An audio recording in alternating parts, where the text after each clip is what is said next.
है everyone, welcome to Maya shares. आज के वीडियो में हम लोग जानेंगे पी रेशियो क्या होता है, कैसे कैलकुलेट करते हैं, कहाँ यूज होता है और कैसे चेक कर सकते हैं हम लोग पी रेशियो को। एक अच्छा पी रेशियो क्या होता है और कितने टाइप के पी रेशियो होते हैं और एनालिस्ट क्या रिकमेंड करते हैं। तो आज का वीडियो फ्रेंड्स इसी पॉइंट के आसपास रहेगा। तो चलिए वीडियो को शुरू करते हैं और देखते हैं कि पी रेशियो होता क्या है। तो सबसे पहले पी रेशियो को हम लोग प्राइस टू अर्निंग रेशियो बोलते हैं। प्राइस टू अर्निंग रेशियो कहने का मतलब यह है कि कंपनी का जो शेयर प्राइस है उसके अर्निंग के तुलना में कितना अधिक है।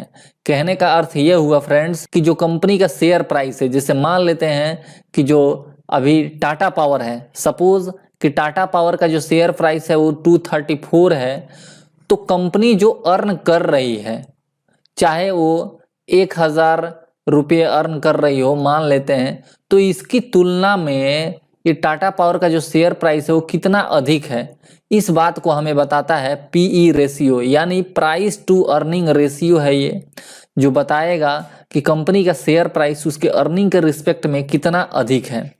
तो पी रेशियो को हम लोग प्राइस टू अर्निंग रेशियो भी कहते हैं, या किसी भी कंपनी के शेयर प्राइस उसके अर्निंग पर शेयर का अनुपात होता है।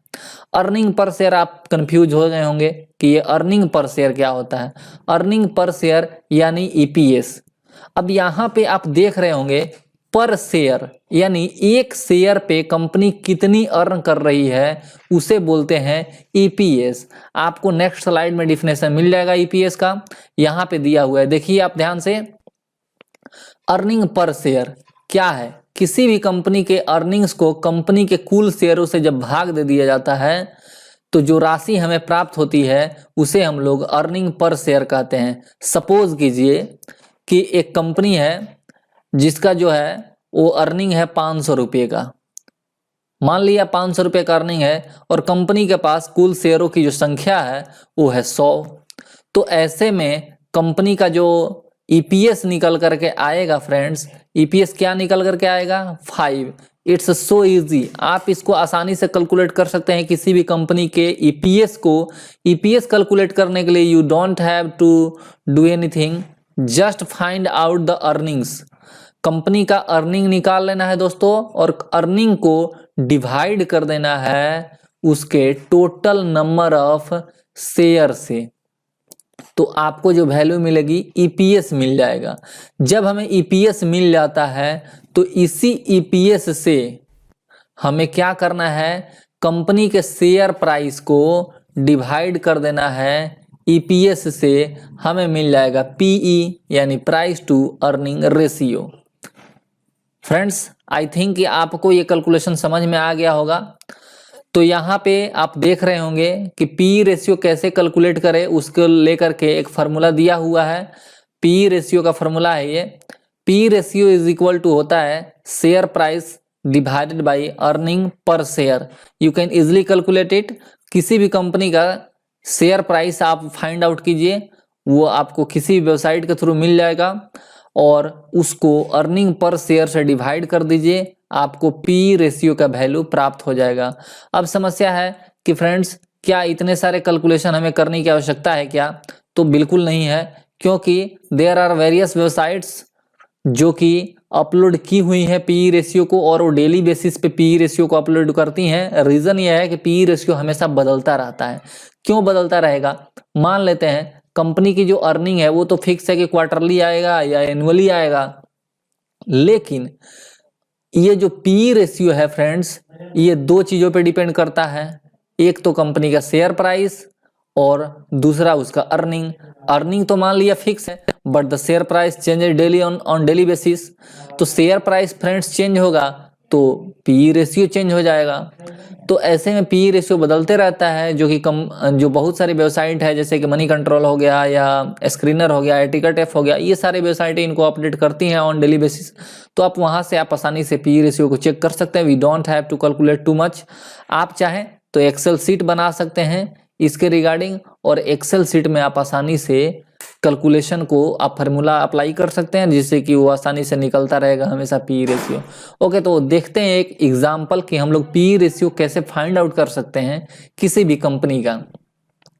तो सपोज कीजिए कि कोई कंपनी है जिसकी अर्निंग जो है वो 3 लाख रुपीज़ है और उस कंपनी के कुल शेयरों की जो संख्या है वो 1000 है। तो उस कंपनी का अर्निंग पर शेयर हम आसानी से निकाल सकते हैं। जैसा कि हमने बात किया कि earning per share equal to total earning divided by total number of share. तो आप यहाँ पे देखेंगे तो टोटल अर्निंग जो है कंपनी का 3 लाख है और टोटल नंबर ऑफ शेयर जो है 1000 है। तो कंपनी का जो ईपीएस निकल के आता है वो 300 निकल के आ गया। अब पी रेशियो निकालने के लिए फ्रेंड्स कंपनी के शेयर प्राइस को उसके ईपीएस यानी अर्निंग पर शेयर जो हमने 300 निकाला है उसे डिवाइड कर देंगे। तो कंपनी का शेयर प्राइस सपोज कर लिया हमने कि 600 है, तो 600 शेयर प्राइस को हमने ईपीएस यानी अर्निंग पर शेयर से डिवाइड कर दिया, यानी 300 से डिवाइड कर दिया है। तो जो कंपनी का पी रेशियो निकल के आता है वो 2 का निकल के आ रहा है। तो अब ऐसी स्थिति में क्या है कि हम कंपनी का पी रेशियो फाइंड आउट करना सीख गए कि किसी भी कंपनी का पी रेशियो हम लोग निकाल सकते हैं। अब है कि we don't have to calculate too much, हम लोग इसे चेक कर सकते हैं। तो चलिए देखते हैं कि कौन सी वेबसाइट से हम पी रेशियो को चेक कर सकते हैं और ये पी रेशियो हमें कहाँ अवेलेबल होता है। तो लेट्स एक्सप्लोर।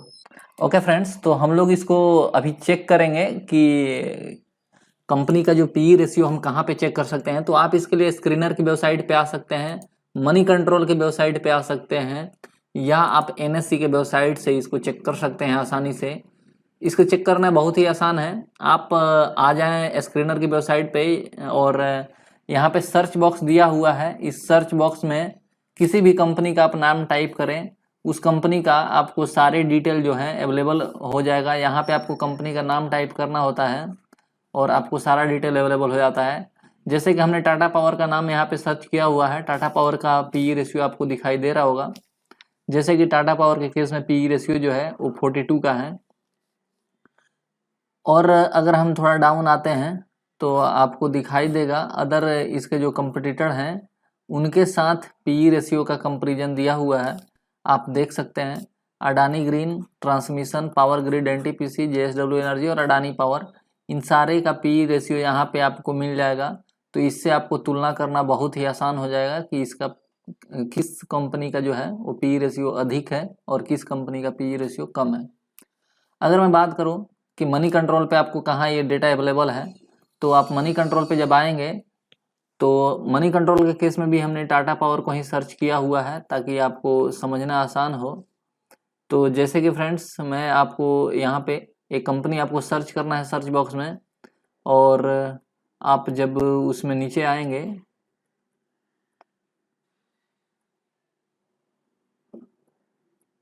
ओके फ्रेंड्स, तो यहाँ पे आपको दिखाई दे रहा होगा कंपनी के बारे में कुछ डिटेल दिया हुआ है। यहाँ पे आपको TTMPE लिखा हुआ है। TTMPE मतलब होता है friends trailing 12 month price to earning ratio. मतलब ये 2 टाइप का पी रेशियो होता है। इसके बारे में मैं आपको बता देता हूँ पहले। There are 2 types of P ratio. P ratio एक होता है TTM जिसको ट्रेलिंग 12 मंथ पी रेशियो बोलते हैं, और एक पी रेशियो होता है जिसको फॉरवर्ड पी बोलते हैं। Forward P ratio basically friends हम लोग अगर फ्यूचर के अर्निंग को एक्सपेक्ट करते हैं, किसी भी कंपनी के अगर फ्यूचर अर्निंग को एक्सपेक्ट किया जाता है और फ्यूचर शेयर प्राइस को एक्सपेक्ट करके जब हम अर्निंग और शेयर प्राइस को एक दूसरे से डिवाइड करते हैं, यानी कि शेयर प्राइस को हम अर्निंग पर शेयर निकालते हैं, TTM अर्निंग पर शेयर भी निकलता है, तो उससे हम डिवाइड करते हैं, तो उससे जो हमारा वैल्यू मिलता है वो फॉरवर्ड पी होता है। फॉरवर्ड पी बेसिकली हम फ्यूचर के एक्सपेक्टेशन के आधार पे कंपनी का पी रेशियो निकालने की कोशिश करते हैं। ट्रेलिंग 12 मंथ क्या होता है? तो फ्रेंड्स लास्ट 12 मंथ का जो डेटा होता है, जो अर्निंग हमारे पास होते हैं, उस अर्निंग के द्वारा लास्ट 12 मंथ के अर्निंग से हम एक पी फाइंड आउट करते हैं। जैसा कि आपको मैंने समझा दिया है कि कैसे हम पी को कैलकुलेट कर सकते हैं। तो जो पी हमारा पास्ट के रिकॉर्ड के हिसाब से निकलता है उसे TTMPE बोलते हैं, यानी ट्रेलिंग 12 मंथ पी बोला जाता है। और फ्यूचर ग्रोथ के हिसाब से जो पी निकलता है उसको हम लोग फॉरवर्ड पी बोलते हैं। अभी भी जो एनालिस्ट होते हैं फ्रेंड्स उनमें काफ़ी मतभेद है ये फॉरवर्ड पी को लेकर के और ट्रेलिंग 12 मंथ पी को लेकर के। इसको आप आसानी से पढ़ सकते हैं। आप यहाँ पे फ्रेंड्स मैं आपको दिखा देता हूँ। आप माया शेयर की वेबसाइट पे आएंगे तो माया शेयर की वेबसाइट पे इसको लेकर के आर्टिकल अच्छा लिखा हुआ है पीई रेशियो को लेकर के। आप डाउन साइड आते हैं, यहाँ पे चेक करने का, आप जिस भी अकाउंट में ट्रेड कर रहे होंगे वहाँ पे आप चेक कर सकते हैं कि क्या होता है। यहाँ पे देखिए फ्रेंड्स, दो टाइप का पीई रेशियो होता है, एक होता है फॉरवर्ड पी और एक होता है ट्रेलिंग पी। तो हमने यहाँ पे ट्रेलिंग पी के बात कर रहे थे। अब यहाँ पे आप जब नीचे आएंगे तो फॉरवर्ड पी रेशियो क्या होता है उसके बारे में डिफाइन किया हुआ है कि एक अनुमानित पी रेशियो होता है जब किसी भी कंपनी के अनुमानित भविष्य के शेयर प्राइस को उसके एस्टिमेटेड ईपीएस से भाग दिया जाता है तो हमें फॉरवर्ड पी रेशियो प्राप्त हो जाता है। क्योंकि यह अनुमानित होता है तो इसके सही होने की संभावना भी बहुत कम होता है। वहीं पे ट्रेलिंग पी की बात कर लेते हैं तो जब हम किसी भी कंपनी के पिछले प्रदर्शन के आधार पर उसके वर्तमान शेयर प्राइस को ईपीएस से भाग देते हैं तो हमें ट्रेलिंग पी प्राप्त होता है। अब जो एनालिस्ट होते हैं फ्रेंड्स, उनमें बहुत सारे एनालिस्ट जो होते हैं उनका मानना है कि ट्रेलिंग पी जो होता है वो बेटर है। बहुत सारे निवेशक जो है ट्रेलिंग पी रेशियो को ज़्यादा महत्व देते हैं, जबकि बहुत सारे निवेशक जो होता है फॉरवर्ड पी रेशियो को ज़्यादा महत्व देते हैं। ट्रेलिंग पी रेशियो के साथ समस्या यह है कि निवेशकों का मानना है कि कंपनी के फ्यूचर अर्निंग हमारा आधार होना चाहिए निवेश का, न कि उसका पिछला अर्निंग। कंपनी पीछे फ्रेंड्स क्या अर्निंग की है उससे हमें कोई ज़्यादा मतलब नहीं है। भविष्य में क्या अर्निंग करेगी हमारा निवेश इसी पे निर्भर करता है। मान लेते हैं कि पिछले साल उसने अच्छी अर्निंग की और इस साल कंपनी का जो है अर्निंग बहुत ही डाउन है। मान लेते हैं कि 12,000 का अर्निंग पिछले साल की है और अभी कंपनी का अर्निंग जो है वो घट करके 8,000 हो गया है या 8,000 होने की संभावना लग रही है। तो ऐसे में तो हमें निवेश नहीं करना चाहिए, क्योंकि कंपनी का अर्निंग घट रहा है तो उसका पी हाई हो जाएगा। तो हमें क्या करना है, हमें फ्यूचर अर्निंग के हिसाब से ही कंपनी में निवेश करना होता है। तो इसीलिए कुछ निवेशक जो होता है ट्रेलिंग 12 मंथ को उतना इंपॉर्टेंस नहीं देते हैं, फॉरवर्ड को ज़्यादा देते हैं। लेकिन फॉरवर्ड के साथ भी समस्या है फ्रेंड्स। समस्या क्या है फॉरवर्ड के साथ कि फॉरवर्ड में वो एक एस्टिमेटेड होता है, वो कंपनी भी जारी करती है फॉरवर्ड पी रेशियो को, कंपनी भी अपने वेबसाइट पे उपलब्ध करा देती है। वो चूंकि एस्टिमेटेड होता है तो एस्टिमेटेड होता है, इसीलिए उसके रियल होने की संभावना बहुत कम हो जाती है। मतलब कि वो कोई भी एनालिस्ट अपने एस्टिमेशन के आधार पे कुछ भी फॉरवर्ड पी रेशियो बता सकता है जो कि रियल नहीं हो सकता है। तो ऐसे में उसके साथ रियलिटी का संभावना है कि वो कितना सही होगा ये कुछ कहा नहीं जा सकता है, गलत भी हो सकते हैं।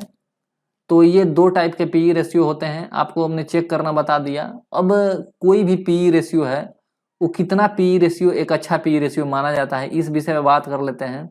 गुड पी रेशियो क्या होता है फ्रेंड्स? ऐसा कोई रूल नहीं है जो ये बताए कि 15 का जो पी रेशियो है वो सस्ता है और जो 20 का पी रेशियो है वो महंगा है।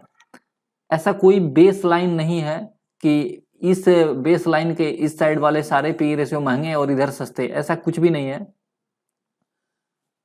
अगर कोई 20 के पी रेशियो देने को तैयार है तो इसका ये अर्थ है कि वो 20 के पी रेशियो पे कंपनी को खरीद रहा है, कंपनी में उसका ज़्यादा इंटरेस्ट है और कंपनी का ग्रोथ अच्छा हो सकता है। दैट्स वाई वो 20 रुपया स्पेंड करने को तैयार है और वो 15 रुपया इस कंपनी के लिए देने को तैयार नहीं है, क्योंकि कंपनी का फ्यूचर अर्निंग अच्छी नहीं दिख रही होगी। तो इसको ये फ्रेंड्स ना कह सकता है और ये 20 वाले को भी यस कहा जा सकता है। जैसे हम अगर यहाँ पे देख रहे हैं, अगर हम बात कर लें फ्रेंड्स, आप यहाँ पे स्क्रीनर की वेबसाइट पे आपको मैं एक बार दिखा देता हूँ ये कैसे डिफरेंस हमें दिखता है दो कंपनियों में। आप यहाँ पे देख रहे होंगे पीर कंपेरिजन दिया हुआ है। अडानी ग्रीन 784 का पी है, अडानी ट्रांसमिशन का 177 का। यहाँ पे देखिए 177 का पी जो है वो बहुत ही अधिक पी है in comparison to NTPC. NTPC का जो पी है वो 8 का है और टाटा पावर का पी 42 का है। तो आइडियली हम एक कह सकते हैं कि ये जो टाटा पावर है एनटीपीसी है वो अडानी ट्रांसमिशन के रिस्पेक्ट में सस्ती वैल्यूएशन पे अवेलेबल है, क्योंकि हम यहाँ पे 177 पे करेंगे 1 रुपया का अर्निंग के लिए और यहाँ पे हमें 8 रुपया ही पे करना है 1 रुपया का अर्निंग के लिए। तो इस आधार पे लेकिन हमें ये समझना है कि अडानी ट्रांसमिशन का 177 लोग देने को तैयार क्यों है, या टाटा पावर के केस में 42 देने को तैयार क्यों है, एनटीपीसी को 8 देने को क्यों तैयार हैं, या 8 भी नहीं देने को क्यों तैयार है। तो ये सारे फर्दर एनालिसिस का विषय है। तो कभी भी स्टॉक का पी जो होता है ओनली वन वे नहीं है कि आप किसी भी कंपनी को इवेल्युएट कर लें कि हाँ वो कंपनी का पी कम है तो सस्ती है, ऐसा कुछ भी पर्टिकुलर रूल नहीं है। अगर हम बात करें निफ्टी के पी के बारे में, क्योंकि निफ्टी का पी जानना बहुत ज़रूरी है। निफ्टी का जो पी होता है वो पूरे मार्केट का ओवरऑल डेटा प्रोवाइड करता है कि मार्केट का क्या सिनारियो है। अगर उसके अराउंड कोई स्टॉक मिलता है हमें तो हमें ज़रूर से बाई करने की कोशिश करनी चाहिए, अगर आगे की सारे फंडामेंटल उसके क्लियर है तो पहले निफ्टी का पी हम देख लेते हैं। ऐसा रिकमेंडेशन किया जाता है कि निफ्टी जो है उसके लिए आप चेक कर सकते हैं फ्रेंड्स, यहाँ पे एनएससी का वेबसाइट है। यहाँ पे एनएससी की वेबसाइट में मार्केट डेटा में आप जाएंगे, मार्केट डेटा में एक सेकंड में आपको दिखाता हूँ। यहाँ पे तो मार्केट डेटा में आप जाएंगे, वहाँ पे एक हिस्टोरिकल डेटा का सेक्शन आता है। हिस्टोरिकल डेटा में आपको मिल जाएगा निफ्टी का पी, और यहाँ पे आपको सेलेक्ट करना होता है डेट वगैरह कि हाँ ये कितना से कितना रेंज के बीच में चाहिए। आप देख रहे होंगे कि अभी जो निफ्टी का पी है 17 फरवरी का डेटा है, 22 के आसपास है। ऐसा एनालिसिस किया गया है कि अगर निफ्टी का पी फ्रेंड्स 20 से एबव होता है, एबव 20 होता है तो इसे हायर माना जाता है और ये हाई पी में ट्रेड करता है, क्योंकि on an average historical data ये कहता है कि निफ्टी जो है अगर 20 से बिलो अवेलेबल है, अगर 20 से आपको कम रेट पे मिल रहा है तो आपको किसी भी स्टॉक में इन्वेस्ट करना चाहिए, अगर इसका वैल्यूएशन 20 के अबव है। और इसी कारण हम लोग थोड़ा सा करेक्शन देख रहे हैं मार्केट में, क्योंकि अगर निफ्टी का पी जो है वो 20 से अबव जाता है तो करेक्शन आने के ज़्यादा चांसेज होते हैं। तो ऐसे में हम मार्केट का डेटा के आधार पे हम अपने स्टॉक का डेटा को कंपेयर कर सकते हैं, और साथ में हम पीर कंपैरिजन जो है उसके पीर कंपटीटर जो है उसके साथ भी तुलना करके हम लोग देख सकते हैं। तो फ्रेंड्स ये इंटरप्रिटेशन से हमारा रिलेशन था, और अगर आप इसके बारे में ज़्यादा समझना चाहते हैं तो आप mayashares.com पे विजिट कर सकते हैं। तो आज के वीडियो में फ्रेंड्स इतना ही, मिलते हैं नेक्स्ट वीडियो में किसी अन्य टॉपिक के साथ। हमारा अगला टॉपिक है फ्रेंड्स पीवी रेशियो, क्योंकि जिस कंपनी का एनालिसिस जो होता है पी रेशियो के माध्यम से नहीं हो पाता है, उन्हें पीवी रेशियो के द्वारा एनालाइज करा जाता है। तो फ्रेंड्स मिलते हैं नेक्स्ट वीडियो में। Thank you for watching this video.